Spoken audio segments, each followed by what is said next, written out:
O Mother Nui, stretch high above this valley. Your starry body is our glory. Then see the hawk of yonder Rahur quit, his fiery splendor, oh so mighty. He brings a light for all our weary souls. He makes the broken spirit whole.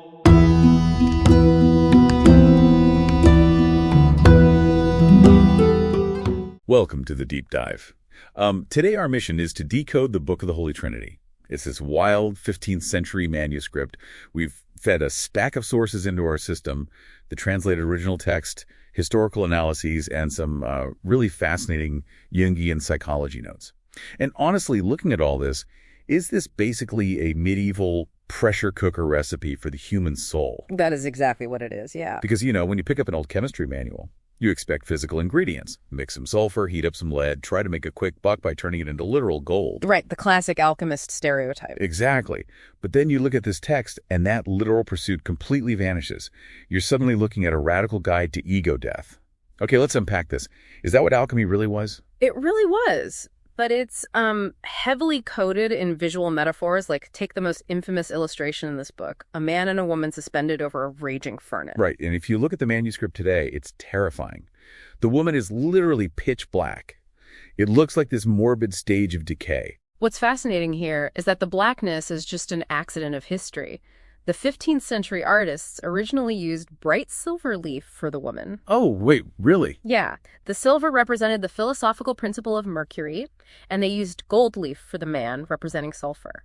But over the centuries, atmospheric pollution from the Industrial Revolution caused that silver to oxidize and turn entirely black. Oh, wow. So modern readers see this dark, grim death scene, but the original readers saw these brilliant, active polarities. Exactly. And they aren't literal people. They represent the divided, dualistic nature of the cosmos. The esoteric belief back then was that humanity was fractured from a singular divine source. Right, the whole separation from the divine concept. Yeah, so this image shows those opposing forces desperately seeking reunion, trying to melt down and forge a singular reality. And that melting down happens via the furnace below them. But the sources point out this isn't a literal wood fire, right?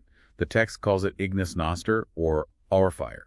It's metaphysical. Totally metaphysical. It's meant to burn away your rational, everyday intellect so you can actually experience the divine rather than just overthink it. Right, because logic and language are seen as limitations. Exactly. Your egoic mind has to literally be consumed by the flames to reach true illumination. Here's where it gets really interesting, though, because I have to push back a little on this process. Oh, go ahead.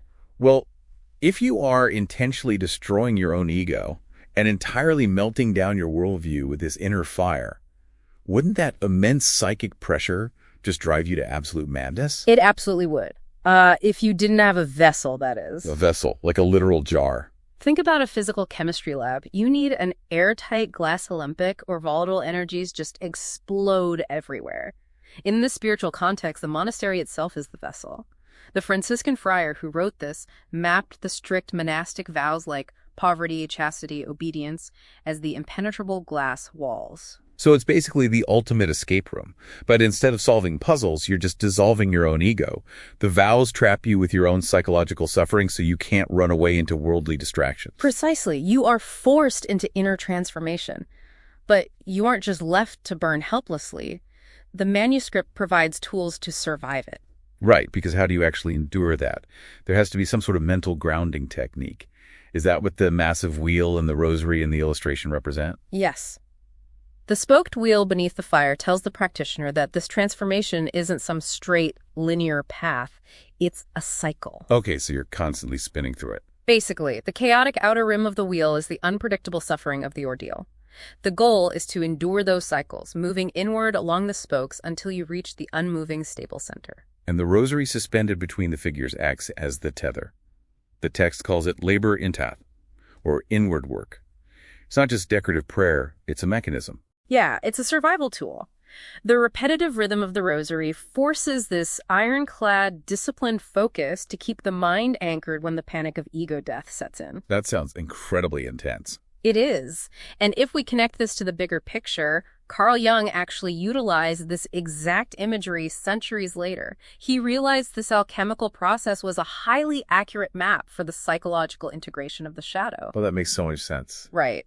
The conscious and unconscious minds are divided, and the closed doors of the therapist's office act as that sealed vessel where you undergo the grueling ordeal of integrating your darkest aspects safely.